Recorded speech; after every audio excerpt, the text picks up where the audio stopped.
And we are live and we are back. Let's go. I'm Cory, one half of the Cory and FinallyFit podcast, and I'm back like I never left with another episode of Wealth Wednesday. This is number 11. I notated this is number 10, but I'm not keeping track with the numbers anymore with this and the regular ones that we drop on Mondays. It's too many numbers, but back like I never left with another episode of Wealth Wednesdays. Again, my co-host Jordan, he's still on paternity leave. However, Jordan let me know he said he planned on coming back next month. I won't hold him to that, but we'll see. So November, y'all might be getting the fitness content back in. Okay, we'll be dropping on Mondays. And I don't know if I said this already, but I've already said this before. Soundboard will be back too once Jordan gets back. But I'll still be dropping the Wealth Wednesdays even when we start doing the Monday episodes as well. So these won't be going away.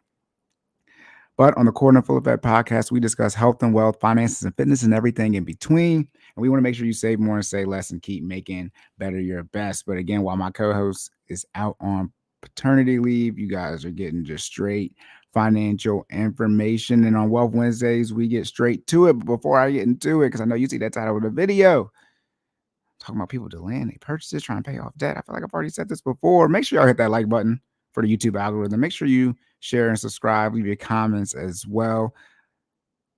Podcast rate and reviews, Google Podcasts, Apple Podcasts, Spotify, all them platforms, whatever you're listening on, please leave us those likes and reviews or whatever they let y'all do on those applications. If you have any questions, concerns, you can reach out to myself or Jordan. I'm sideline_Cory on Twitter, Instagram, and TikTok. And Jordan is Stop Stalling J on Twitter, Instagram, and TikTok as well. Feel free to DM us any questions that you have. My financial coaching information, as well as Jordan's FinallyFit training information, are in the show notes and on the YouTube. It's in the show notes on the YouTube description. In the show notes on YouTube, or should I say in the description? Whatever, however you're supposed to say that on YouTube. Now, before I get started, the last couple of episodes we talked about the student loan forgiveness. Is it illegal? The application then dropped. Then they did the beta, and in between the beta and this episode, they dropped the beta Friday on what was that, the 14th, Friday the 13th, Friday the 14th, around like 8-9 p.m. peak turn up pregame hours for most people who need this student loan forgiveness. They dropped the beta, and then a couple of days ago they dropped the official application as far as the student loan forgiveness. Now, for those of you who submitted during the beta and for those of you submitting now, while the application is live, the applications will not be processed until the end of this month. And that is because of 2 episodes ago when I talked about is the forgiveness legal or not. They're still dealing with these court cases. And my guess is the White House thinks they're going to be settled by the end of this month. So they're not processing the applications until the end of this month. What does process applications mean? My guess is get as close to quote unquote forgiving the debt as far as your loan service provider. My guess is, it would make sense that they verify your information and things like that as far as your income with the IRS once they get your social and everything.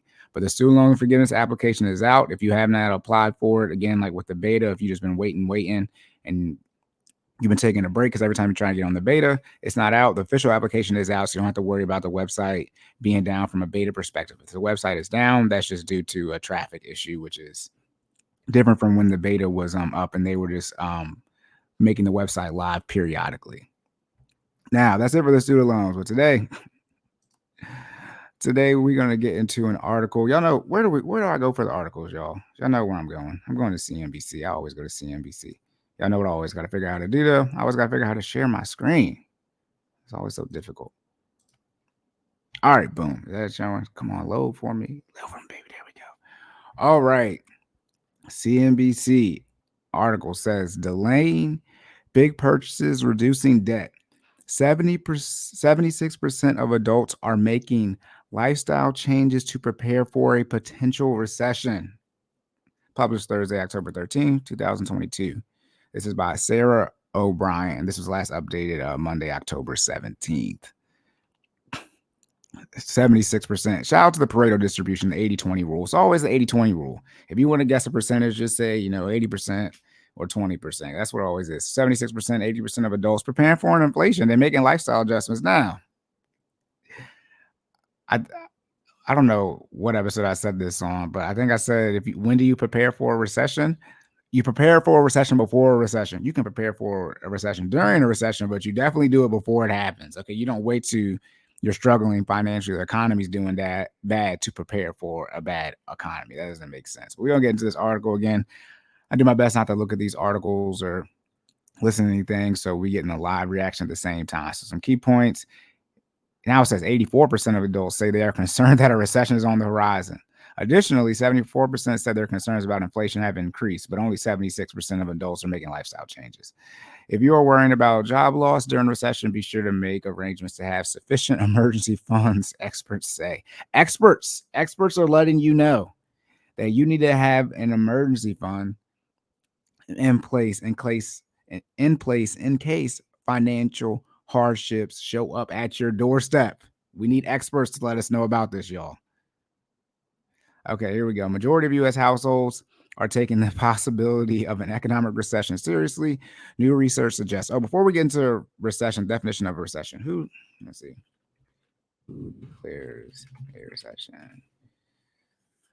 All right, so recession is actually, most people consider a recession when the national GDP was negative 2 consecutive quarters. And that was true for the last 2 quarters that we had. The data for this past quarter hasn't been released yet. But coming out of July, the data did drop that the first half of this year, we had 2 negative quarters in a row, which most people consider a recession. However, the National Bureau of Economic Research is actually the entity that declares a recession, and they have not done it yet. So it's sort of the same thing with the panorama. It was that the World Health Organization, I think they're the ones who actually declare if we're in a pandemic or not, right? I mean, people can say what they want to say. So the National Bureau of Economic Research, I believe they have yet to say we're in a recession, although most people use the marker of 2 consecutive negative quarters as that. We'll see once this this next quarter information gets released where we're at. But again, a majority of households are preparing for that recession. Now, again, 84% of respondents in a recent survey said they are concerned about a recession happening before the end of the year. Before the end of the year, it's 2.5 months left. And 76% said they are making changes to their lifestyle in preparation for the downturn, according to the financial group BMO's latest Real Financial Progress Index. One of the things I think people miss when it comes to finance is that most people are getting, they only have one stream of income, two if husband and wife are working. But you have one stream of income, just your check from your 9 to 5, your W-2. If you're worried about a recession happening at the end of the year, and this article was released on the 13th of October, most people only got 5 more checks left to get. You're gonna get paid twice in November, twice in December, and then 1 more check this month. I mean, how much is it gonna impact you? You only got 5 checks left. It's not, you're not about to get that much money coming in. So that's one thing people tend to miss is like, you only got but so many checks coming in. If you're only getting the one stream of income, as far as, getting paid 9 to 5 on the 1st and 15th or every 2 weeks, whatever it is. And it's like, I mean, if you were about the end of the year, with 5 checks left, you're kind of late to the party. All right. The number one financial adjustment. Oh, snap. Oh, here we go. An ad. There we go. The number one financial adjustment is delaying major purchases such as a house or a car, 34%. That's followed by paying down debt and planning to cut back on holiday spending. Okay, the number one, this is weird wording. Number one adjustment people are making. So what people are deciding to do as far as decreasing their spending is first a house or a car, which is 34%. Then people are deciding to pay down debt to lower their expenses and to cut back on holiday spending. Y'all all need to cut back on holiday spending. Everyone needs to cut back on holiday spending. Y'all have too much credit card debt. Y'all have too much debt, period. All right, the survey of about 3,400 U.S. adults. And again, this survey from CNBC, right? So 76% of Americans are preparing for a recession. They only surveyed 3,400 people. And I'm thinking, I know I can speak. I'm some type of expert on financial stuff because I've processed way more and seen way more than 3,400 bank accounts. I'm thinking like I'm over 6 figures in that from that standpoint. So I got some type of equity when I speak. But they can survey 3,400 U.S. adults, and it's conducted from July 27 to August 29, so a little over 2 months. And it also showed 74% of Americans said they're concerned about inflation increasing. A quote from Tina D'Agostino: people are feeling less confident than they were a year ago, even a quarter ago. Why are y'all feeling less confident now? The economy, the stock market, should I say, has been going down a lot. Never mind. Whatever. Many of those think the U.S., yes, already is in recession. I've already said this before. And some experts are warning that one is on the way. A recession typically is defined as two consecutive quarters. I already mentioned this. And other factors such as widespread job loss. That's the one thing. Due to the pandemic and a lot of people passing away, unfortunately, there's still a lot of jobs open. So usually you see the downturn in the stock market, the negative quarters, and job losses, those three markers. And then as far as us being in recession and inflation is just easy, the prices of things we normally buy, groceries, gas, things like that going up. But the major job loss hasn't occurred because we're still, underserved as far as so many job positions open. So steps Americans are taking, and this is a chart. And again, delaying major purchases like a home or a car is 34%, paying down debt. And this is where it gets confused. This is where it gets confusing, y'all. They're saying that steps Americans are taking, delaying major purchases like a home or a car. This is why I need to talk to people in person. Then the second thing people are doing is paying down debt. Now, how do you think most people are purchasing a home or a car? It's not with all cash. The home, let's just take the home out, because most people, right, 99% of people aren't buying a home cash. That's just a stat I made up, but it's probably pretty close.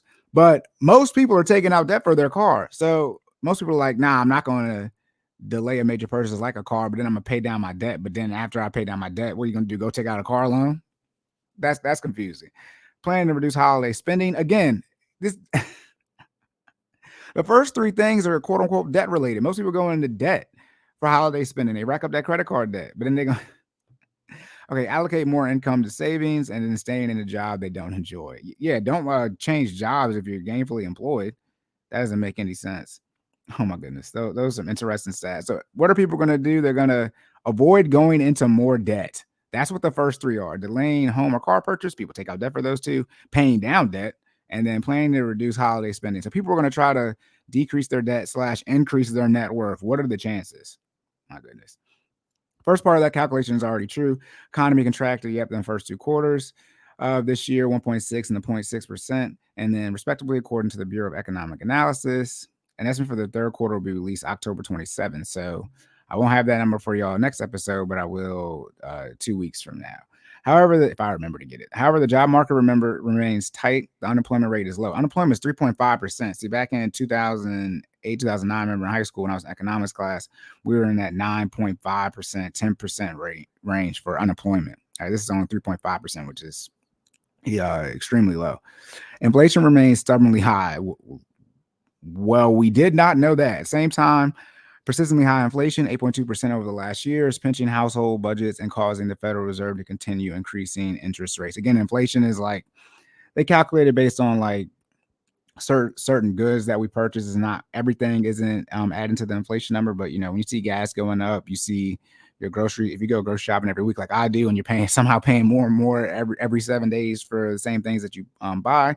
That's inflation right there for you. Again, inflation though is a year-to-year comparison. So they're saying inflation isn't like prices went up last month compared to this month. So September 2022 to October 22. They're saying that prices went up, let's just say 8.2% over the last year, from year to year, meaning from September 2021 to October of 2022. It's not month to month. They always compare the prices from the previous year. I could be wrong with that, but I'm pretty sure that's what it is. The general idea is that by making the cost of borrowing money more expensive, this is the Fed increasing interest rates, spending is reduced, which in turn will slow consumer demand and ease inflationary pressure. Yes, so the Fed's going to increase interest rates or hike their rates, so it's going to make it more expensive to take out debt. So you'll see interest rates increasing for something like houses, right? We've been seeing that. And so that's going to make less people take out debt, which means less money is going to be going to the economy, and they're going to help that slows down the inflation. This is just basic economics. This is how the economy works. Remember, the economy, or ECO, right? The prefix of economy is an eco, right? Just like an ecosystem. So it rains, right? All the seasons. This is the cycles we go through, y'all. So this is nothing out of the ordinary. However, that can also translate into job and or income loss, which generally is a primary pain point for households in a recession. No. Well, I've already said this before too. A lot of the problem is people have too much debt, and most people can take or suffer an income reduction / job loss to an income reduction, right? You can get a decrease in income, not lose your job, or lose your job and then take another job with less pay. Most people can take that hit if they didn't have the debt / most people have mortgage debt, right? We're talking about consumer debt here, not having any of that, but or they bought too much house. If you're in a situation where you're in a 2-income household, highly recommend you do everything you can to make sure one person's income can take care of most of the bills. For most people, that's, they're not gonna be able to do that. But if you're in that position, that's what you can do. But if you're in a situation where both of you need to put your money in the pot or pay for things, you're gonna be in a very stressful situation if somebody has a job loss or an income reduction in a recessionary time period when it's hard to get a job. Okay. So if we go into a recession, it doesn't mean it will be bad or last for long. Isn't a recession bad? Recession isn't. Never mind. Said certified financial planner David Mendels, director of planning at Creative Financial Concepts in New York. And it doesn't mean you're going to lose your job. Or if you do, it doesn't mean you won't get another one. That is true. Recession doesn't mean you're going to lose your job or take a pay cut or you won't be able to get another one. It just, again, like I said, the National Bureau of Economic Research is saying that, hey, we're in a recession. Oh, having an emergency fund is key. Lord have mercy. At the same time, he said having a financial cushion in case of job loss is always a good idea, regardless of what's going on in the broader economy. 6 months to a year, so 6 to 12 months of income is what you should have in savings. Anyway, bad things happen even when there's not a recession. And then keep in mind why your emergency fund generally should be in a cash account. Rising interest rates means you may be able to find a better return on your money than you're currently getting, depending on where you keep it, said Catherine Hewer. These names are crazy. Hauer. Hoer or Hewer, a CFP certified financial planner with Wilson David Investment Advisors in Aiken, South Carolina. They're putting the pressure on me with some of these names. High yield savings accounts. They're saying yes, as interest rates go up as far as the Fed, you usually see the high yield savings accounts increases interest rates as well. Think about interest rate. When I joined Ally, was like 1.1 or 1.5. I can't remember, something like that. Then it dropped down to under 1%. And then within like the last 6 months or so, they just been increasing the interest rate, I think like every month. And now I know it's over 2% right now. So I think, was that a lady? Catherine, Hewer said open a high yield savings account. Bottom line is that if you're feeling vulnerable to what a recession may mean for your financial security, it's worth adjusting your budget so that you can build a cushion to weather a job loss.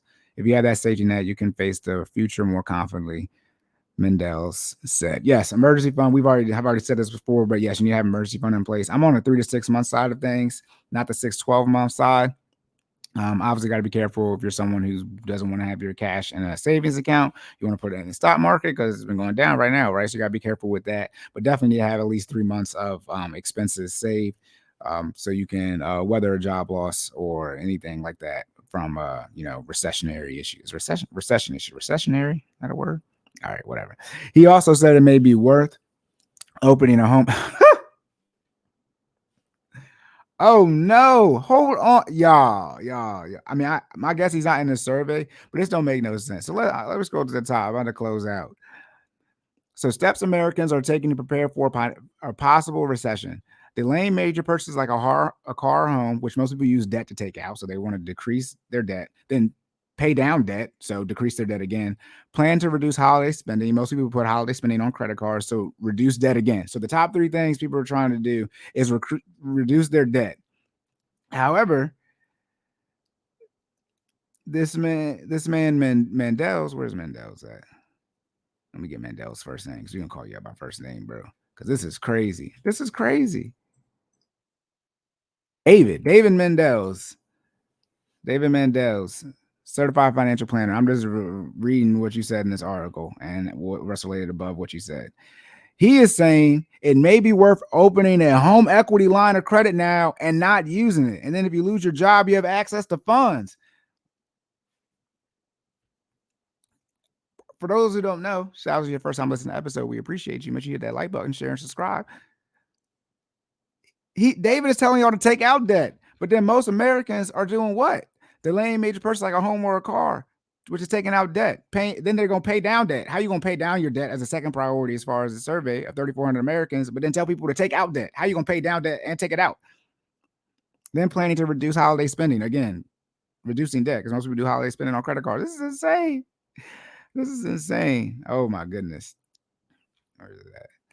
Oh my goodness. You'd come out of joblessness with debt, but you'd be able to eat and not fall behind on other bills, Mendel said. I want to be very clear. Do not do that. Do not take out a home equity line of credit. Um, you might see this that FUD, fear, uncertainty, doubt. You're gonna still be able to eat. The first shout out, welcome to Sideline Cory, Sideline Adventures. The first thing you should be paying for is groceries. So if groceries get cut, that means you have no income. But as long as you have income, you're gonna be able to eat. Then the next thing you pay for is that fall behind on other bills.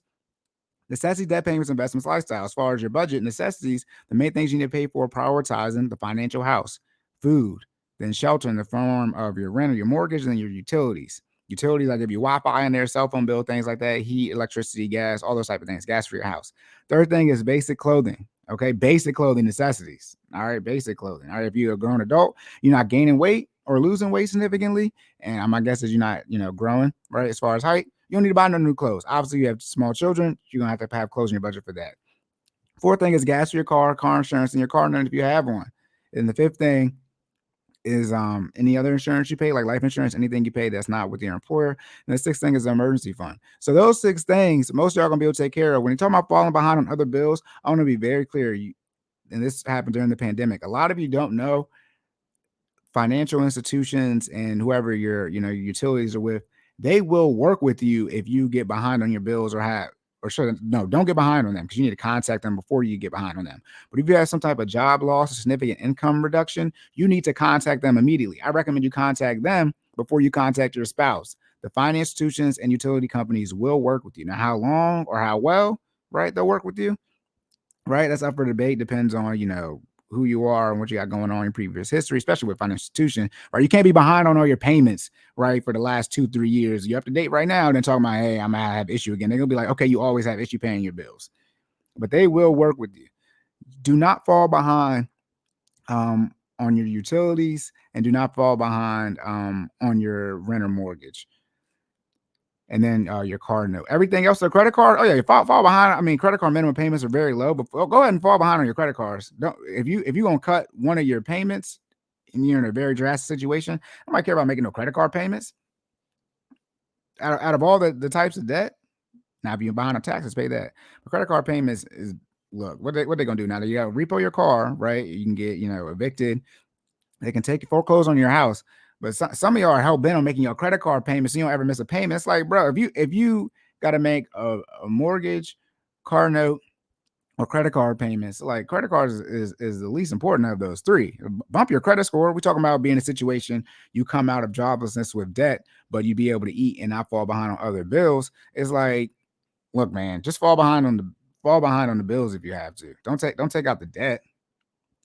Don't take out the debt. When I say don't take out the debt, this is just general information. If you have a question in the situation, you need to contact me. Again, financial coaching information is in the description on the show notes, or you can shoot me a DM on Instagram, _Cory. $50 a month for 1 hour session a month, and $100 for 1 hour session a week. Dang, look at that. Look at that. I just did that advertisement. But yeah, David Mendel said y'all should take out a home equity line of credit. However, 76% of the Americans surveyed, they said they're making some type of cuts. The main things they were going to try to do is, and that's the thing too, the main thing people are going to try to do is not get a home. So if you don't got no home, you can't take out no home equity line of credit. That's why I love doing these things live, as far as just reading it. So if you're in a situation like that, home equity line of credit is like last resort. Rarely, I would say I would only say take out a home equity line of credit if it's literally life or death situation. But most times you can still just take out the medical debt. But if they're straight up saying they need money from you to do some type of life-saving surgery, that'd be the only time. Because the general joke is never take out a 401k loan unless it's to save your house. But you obviously don't take out a home equity line of credit to save your home, because it don't work that way. But all right, y'all. Oh man, people delaying big purchases. Let me get back. All right, y'all. That's it. Pay off your debt. I mean, I've already said this before. This is your first time listening. Please listen to some other episodes. Pay off your debt, build your emergency fund, and then start investing. That's what you do. Aggressively pay off your debt. That's what you do around here. If you don't have an emergency fund saved and you have debt, you need to aggressively pay off your debt and then get your 3 to 6 months of expenses saved. That's what you need to do. and get on a budget. All right, necessities, debt payments, investments, lifestyle. I went over the financial house.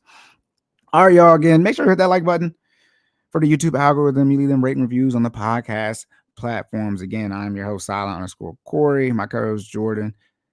This is Jordan. It's not my co-host Jordan, aka Stop Stolen J.